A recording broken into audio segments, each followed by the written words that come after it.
Hi, everyone. Happy Wednesday. I am Violet Ayala, the founder and CEO of FemCity. And today we are talking about the big pivot, reinventing yourself, the bold pivot.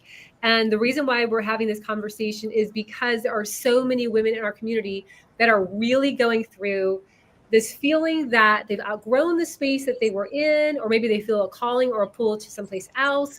We actually covered this yesterday in my group coaching session. We literally covered this pivot because so many of us are going through that. So, and I feel I am going through it a little bit as well. So I've asked three from our FemCity Founders Program. There are three of our featured experts. I know all three of these women very well. And I've actually seen two of them in real life and hugged them. Denise, I will hug you soon, I'm sure. November. Yeah. Oh, yeah. In November for our conference. I get a chance to hug you. And if you're watching us live, feel free to ask questions. We are here collaboratively, collectively to give you all the resources and tools that we have experienced so that it makes your life less rocky and you make less mistakes. So again, the topic is the bold pivot, reinventing yourself again. And so before we start, let's just share a little bit about who we are. Let's go to Denise to share like one or two sentences about who you are. Sure. I'm Denise Stegall. I am the menopause mentor. I work with obviously midlife women who are at a place where things are going wonky. Their health is kind of not where they want it to be. They're gaining weight and just really frustrated. So I help them to figure out what's going on hormonally, physically, mentally, and emotionally so they can live their next phase in life with clarity, joy, fun, energy. Awesome. Let's go to Melissa. I am Melissa Tossell. I'm creative leader and CEO at Interior Design. I'm an interior designer who wants to change your life, starting with your home and going into the rest of your life with a beautiful network around me to do all kinds of fun stuff. Beautiful. Thanks. And then Rebecca.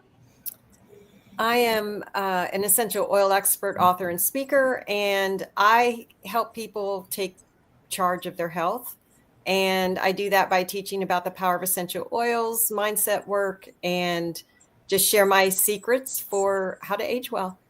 Awesome. All right, let's dive in. All right, so let's start with Denise. Denise, in the biggest last big pivot that you had, how did you know it was time to pivot? Because that's the number one question I think women are going through is like, how do you know it's time to like make the jump? What were some signs that you went through? Right. And, for most of us, the pivot isn't planned. Mine wasn't planned, but it was very personal. So as a coach, I had already been working with women 45 to 65, so that midlife woman, because she's me. And we were working on so many great things to get life to that next level. What are they going to be doing from 55 to 85 or 95, right? That next phase. And in those conversations, I started to notice more and more that menopausal symptoms kept coming up. And the conversations really started to focus more on hormones and things that we were experiencing, or my clients were experiencing, that I had experienced myself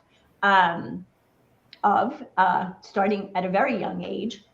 So I understood what they were going through, but I also understood steps that they could take, right? So it really kind of transitioned somewhat easily just based on the conversations that I was having with my clients and my friends and people in networking groups, that I thought, okay, women need support here. I have the knowledge and expertise. Why am I not focusing on helping them? So it really was about being impactful in a way that I had never dreamed that I would be. I love that. And what I love is what you're saying is really is that you listened with your heart being open. Like it kind of came to you because you were just listening to what was coming to you, what people expected to hear from you. And then you realize that there was a connection with listening to your people. And I always say your community will tell you, they will tell you which way to go. Whether it's your community or your friends saying, hey, Denise, you know what? You always know about menopause stuff. Like, what do you think about this supplement? Or what do you think about, 30 grams of protein or whatever? So I love that really your tip, your wisdom is listen to the conversations you're having now and see if it pulls you in the direction, if it makes sense, if it feels aligned to where you can envision yourself to be. So I think that's a big piece, because I think a lot of people do not listen, and they're really like, I'm not going to listen. Like, why are you bringing that to me? I'm a business coach. Like, why are you asking me about menopause? I love that you listened and you allowed your mind, your soul, your spirit to open into ways that you could serve. So I love it. So, okay, so listen, number one, that's a really great tip. Let's go to Melissa. What was your big, like, not red flag, I want to say green flag? No, red flag is a good one. We had a lovely, we're all Founder Circle members, and we had a lovely coffee chat. And we were actually, this came up in the coffee chat.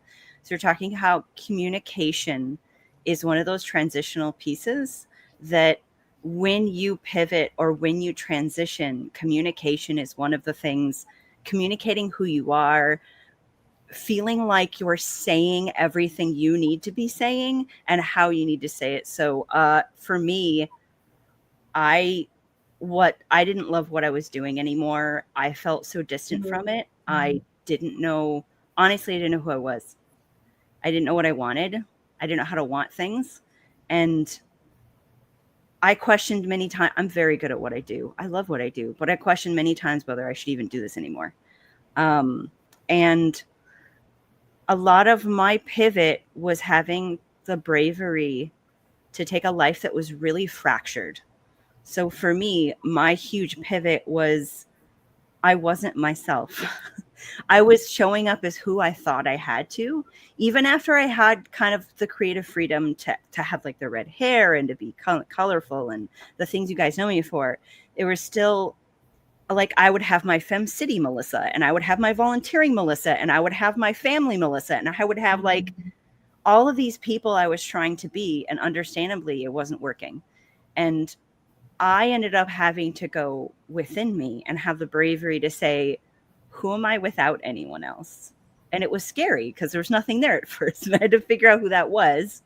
And for me, it just happened, like rebranding my entire company. I've built a brand that was called Sonura Design for a number of years.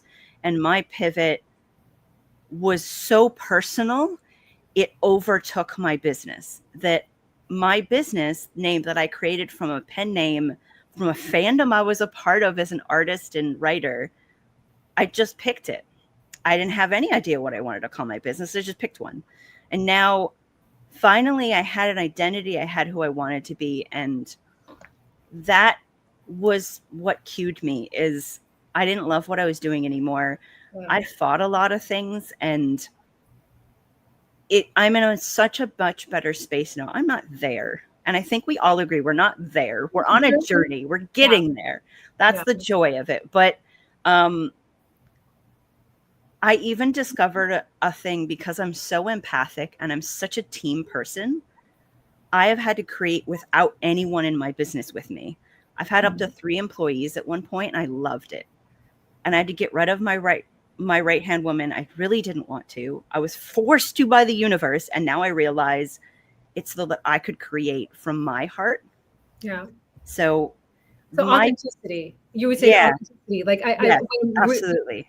Yeah. It's like you've no longer felt authentic to who you were.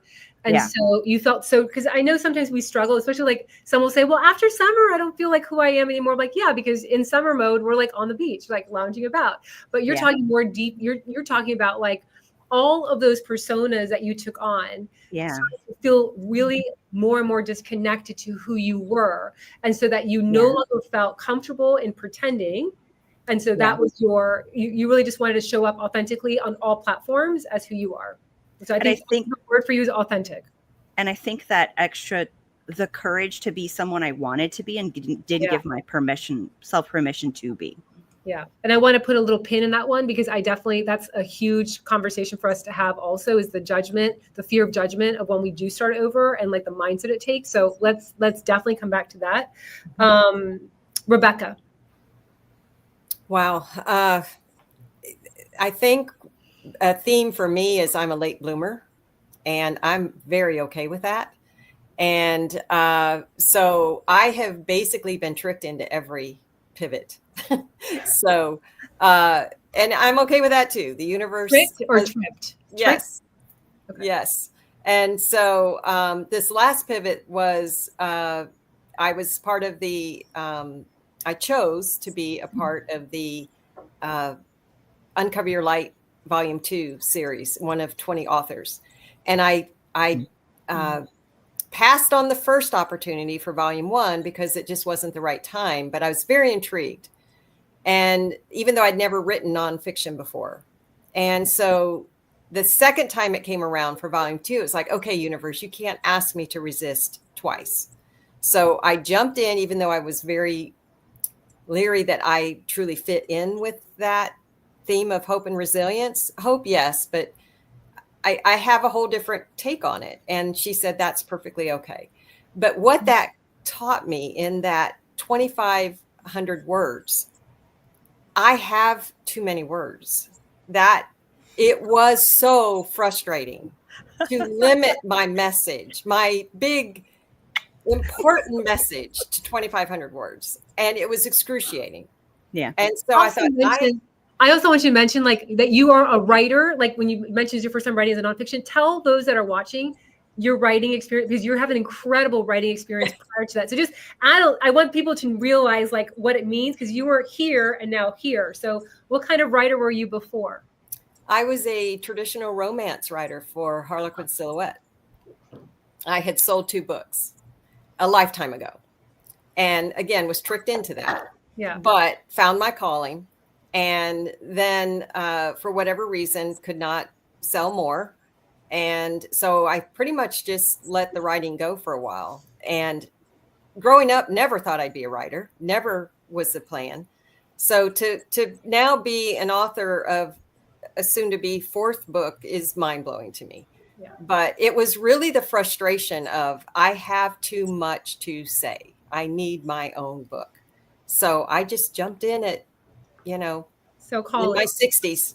And I love that. I love that you added the age to that too. So you felt, so I love what I'm gathering from you, and I'm recapping it just so that we add more exclamation points to what you shared, is that you felt a calling in another direction, and it pulled you so hard that you were like, that's what I'm feeling from you. And the reason why I didn't mean to put you on the spot there, Rebecca, but I just know that about you, and I love all of what you've done in your life. I'm so in awe over it. But I know some people may not have known that you were this romance writer, and a successful one as well. You made money. You didn't just write, you made money with it. So I love that. So let's talk a little bit. We had put a little pin in it with Melissa's share. And I wanted to talk about that a little bit, because I think sometimes we say, okay, I have the calling, right? I feel like this is where my people are telling me to go, going back to Denise. Melissa, the authenticity part. So all of those are really valid, key green flags, red flags, alerts, notifications, whatever. How do you manage the fear of judgment? And we had this question yesterday in the group coaching session also. It was like, how do you even begin? I think for you, Denise, it was a little bit smoother, perhaps, because your people were telling you. I'm sure you have advice to give any which way, because it's still scary to kind of venture out into a new arena, a new area. But how do you handle the fear of judgment when you are starting something new or something different? Because I feel like so many women get stuck in that, and they say, well, I feel this calling, but I can't do that. I feel this, I want to be more authentic, but I couldn't possibly do that. I feel like I could change into this mode, but I can't possibly. So what's something that you did, or what's some advice that you can share for those that are really having a hard time navigating the fearful side of making that pivot? And I'll tack on if you have advice for people that are feeling stuck in that spot too. So let's go to Denise. Let's do the round. Denise, Melissa, and Rebecca. So yeah, fear is real. I mean, this was very real when I was stepping into this new space, because one, I knew it was going to make some people uncomfortable. It's very personal. My biggest fear, to be quite honest, was the fact that people wouldn't take me seriously because I'm not a doctor. Right. You go, if you have menopausal symptoms, you go to a doctor, right? Not that they can answer all your questions. I can. But that was a big, big fear of mine. And then, of course, losing credibility. I've been, the healthy living, happy life coach for 15 years. Right. Eat real food, make good decisions, be accountable. That's what I always talk about. And then to transition that to menopause, what I really had to remind myself was, again, as I mentioned earlier, this is what people were asking me for. And what I had done in the past still applied. Right. So for me, I had to keep looking at my experience and my knowledge and who I was and who I've helped in the past, and realized that they still need my help. They still need my support. They just needed it at a different level. So on those times when I was really feeling insecure and my confidence was low, I was really fortunate to have a BFF who I can turn to and just tell her my fears. And she knows me so well. So having that support person, my husband was also great, but he's a man. So having my best friend, Suzanne, who knows me so well and knows my business and where I was going, she was able to kind of squash my fear as they were coming up. Yeah. So having that support person is really, really important. It reminds me, so 16 years ago, one of my closest friends, Nikki Nova, who's going to be speaking at our November conference, she is a professional writer. She used to write for all the top fashion magazines. And we had met for coffee, and she was helping me with my bio. And she put me down. I share this story all the time. She put me down as a small business expert or a small business coach. And I was like, Nikki, I am not that. You cannot put that down. That is not who I am. I don't have a business degree. I don't have an MBA. Yeah. And she stopped and she looked at me. I mean, I remember it to the day. We were at Green Shields in Coconut Grove on Main Highway, sitting outside, actually Cafe Lulu's. And she said, Violet, how many businesses have you had? And I was like, and she's like, and have they been successful? I'm like, yes. And then she's like, if you're not a small business expert, like who is? Mm-hmm. And just wrapped it up. And so I love that you share that. Sometimes the encouragement comes from someone who whispers it to you or looks you like in the eyes, like Nikki did. Shakes you. And just, I'm like, oh my gosh, I guess you're right. It's like you need to have someone on the outside sometimes tell you, be like, well, that was silly for me to go down that route. You know what I mean? But I love that you shared that. And kudos to your hubby also for being part of your cheerleading team. Let's go to Melissa. So what was kind of a question that's a little bit like it's got two sides, because I want to make sure that we address. So how did you handle the fear of judgment, if that was something? And or what advice would you give to someone who's feeling really stuck and who's like, I don't know if I want to, I don't know if I have the thing that it takes to get to that next side? You got to face your demons. So you got whatever your healing looks like. And if you're here on FemCity, we have so many amazing resources for that. I mean, even just the content Violet puts out on her own as FemCity every month. And whenever we have worksheets available, please do them. They're amazing. They're always amazing. They're always perfect. But heal it. If you have a paralyzing fear of what other people think of you, heal it. You deserve to be free of that. Now, I want to tell you from the other side, because I know you're a loving, empathic person. Almost no one here is going to be a psychopath. We're good. We have a lot of loving people. When I heard people say that they healed that, I always felt like it was going to be like, I don't care about people anymore. And what happened to me, it allowed me to love people more. It allowed me to come from a loving space and an empathic space where I understand that someone's going, like, I know Violet talks about this all the time. She completely understands this point of view. You're going through your shit. If you're being horrible to me, I send love to you and I feel bad for you because I know you're going through something that you can't avoid being this way with me.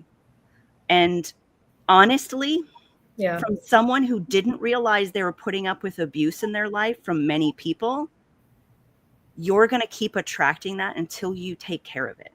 So that kind of applies to both of these, that if you're stuck and paralyzed, you need to take an honest look and heal it. Now we got all kinds of, we got like Yvette does Reiki. We have people who do energy healing. We have people who have,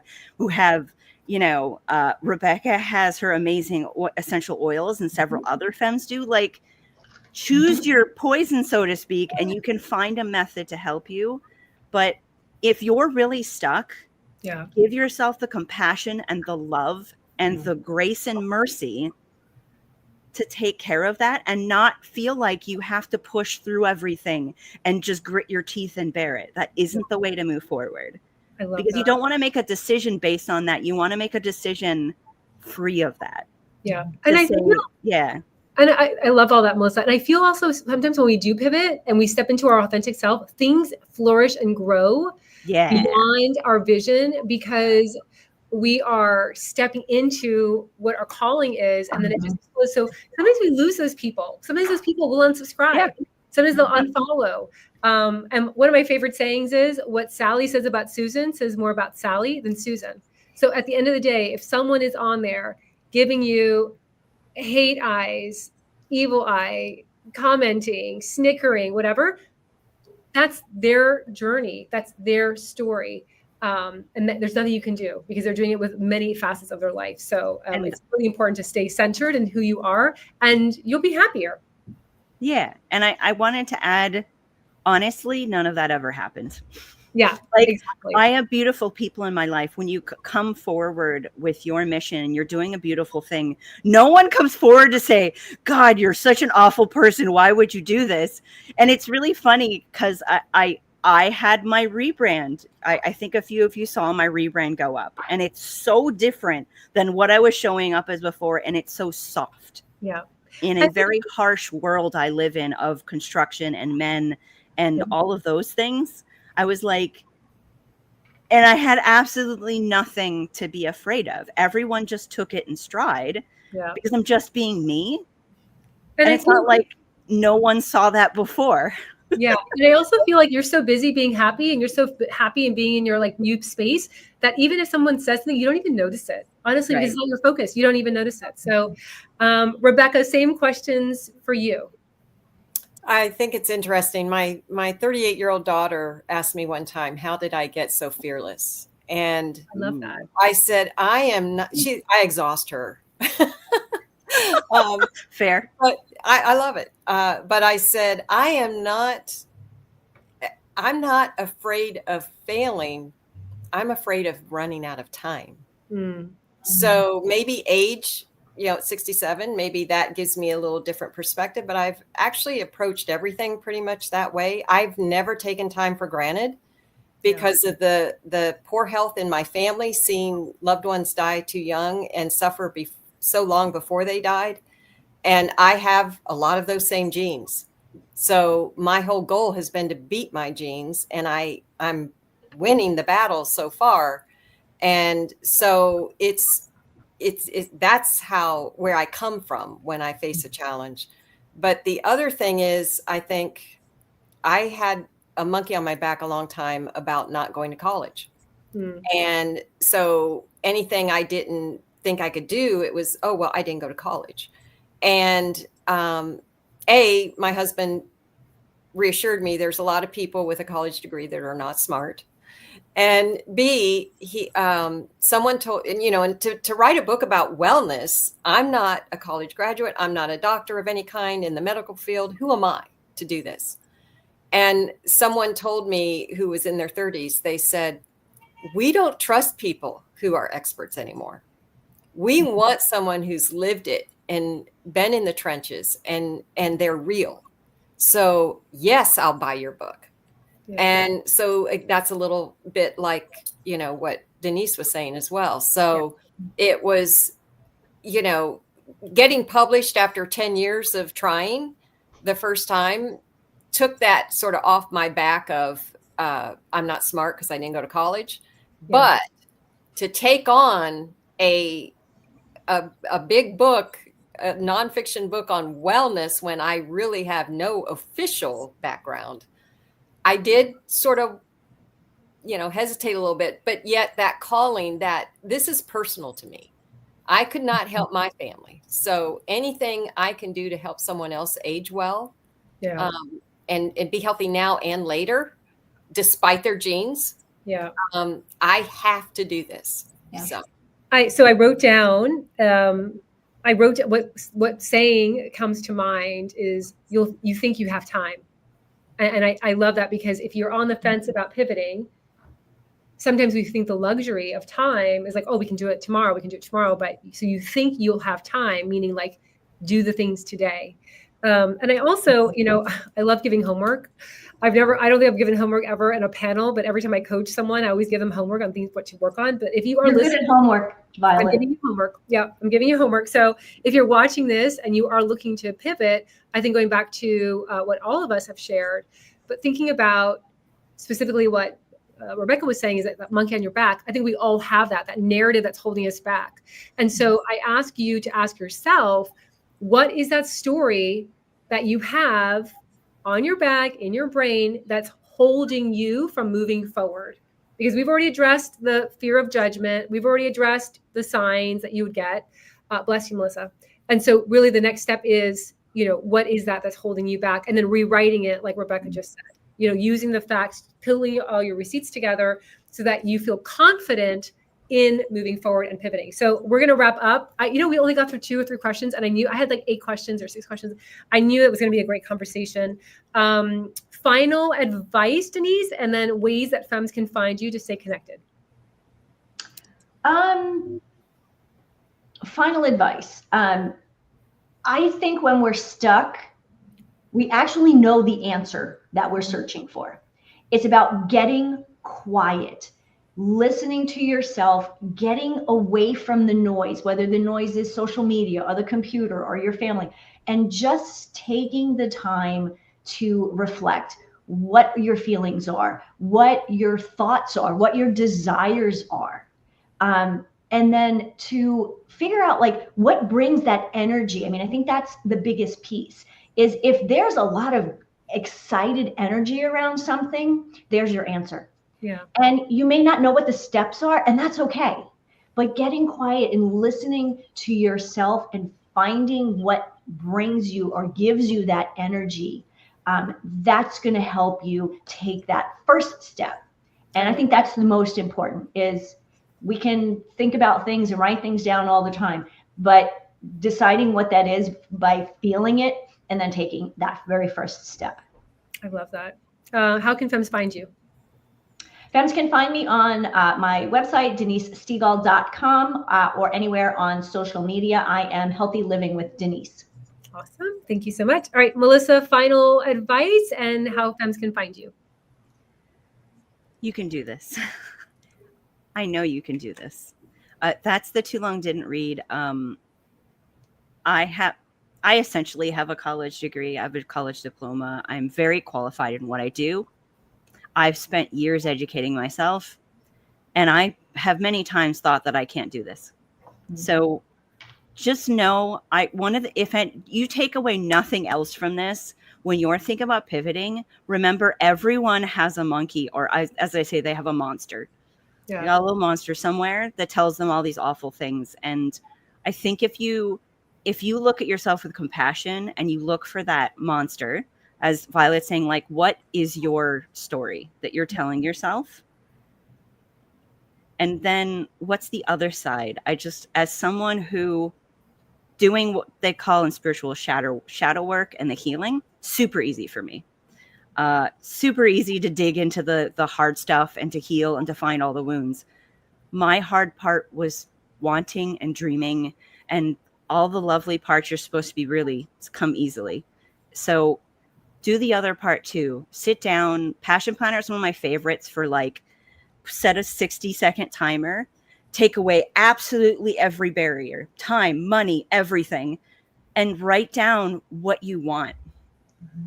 And don't filter yourself in the least. And then after that, you can have a look at that and go, wow, okay. I wanted more things than I thought I did. So do both sides. That's what I want to say as a takeaway. When you're having this exercise, should I pivot? Do both sides. Do what's holding me back, but also what do I want? What's lovely? What sets my heart on fire? I love that. And you can find me on all of the FemCity platforms. You can find me in the directory is one of the easiest ways to find me. I have auroradesigninc.ca is my website. Aurora Design Inc. on social media, on Instagram. Thank you for attending, everybody. Awesome. This was a great discussion. Thank you for inviting us, Violet. Yeah, thank you. And Robin, who's also in our founders program, says she's watching from LinkedIn. Great advice, everyone. Wonderful panel. Thank you. Thank you, Robin. We love you. Rebecca, final advice and how Femmes can connect with you. I love what Denise and Melissa said. Absolutely. All those things and everything Violet has mentioned as well. I guess I would say you really have to know yourself. You have to take the time to really have self-awareness. And so often we don't take that time. We're wearing the labels that we were given or that we chose. We're, like Melissa sort of talked about, we haven't taken the time to really understand who we are and what we need to be happy. And if you don't have that awareness, then you go where the wind goes. And I think that's what I was, that nerdy, preteen doing personal development. And you can laugh all you want, but it has served me well because I know who I am. Yep. And so that is so key. I have all sorts of books I could recommend if you want some homework, but Wired That Way is the main one that changed my life, that helped me realize there's nothing wrong with me. I'm just different from the family I grew up in and the town and so forth. And it's okay. So knowing yourself, because that self-awareness will hopefully lead to self love. And self-acceptance, because you got to accept yourself. And then that will lead to self-love. And once you have those things there and you have you good, then you can look outward for that purpose, that calling. But if you don't know who you are, how is that going to happen? Yeah. So I feel very strongly about that. You have to, yes, you're a nurturer, you're helping everyone else, but this is crucial, especially if you're stuck. And then you can find me all across social media at the Rebecca Russell, and my website is rebeccarussell.com. Awesome. Thank you. You know what? I was giggling, Rebecca, because I was 18 years old, 19 years old when I bought my first self-help book. It was A Woman's Worth by Marianne Williamson and A Return to Love, about those two books. And it changed my life. Like, it really, I was young. I was like, dude, like you. I was just like, I mean, what an old soul in the bookstore. Yes. Just like, studying psychology today. I'm just like, wow. Well, thank you all for joining me today. This was so enriching and it's super yummy. I really appreciate you taking the time out of your really busy day. I know all three of you are extremely busy, so I'm really grateful. And for those that are watching, we had some love coming from Suki. Suki is also our FemCity Baltimore president. She just got back from Bali, and I believe she has an event this week. So we're giving a shout out to FemCity Baltimore. And for those that want to stay connected, you can follow us over on Instagram, FemCity, or you can follow me personally, Violet Ayala of Brightness Serum 2. So we love you all, and you can do this. And if you need anything from us, we're here to support and cheer you on. Until next time, bye. Thank you.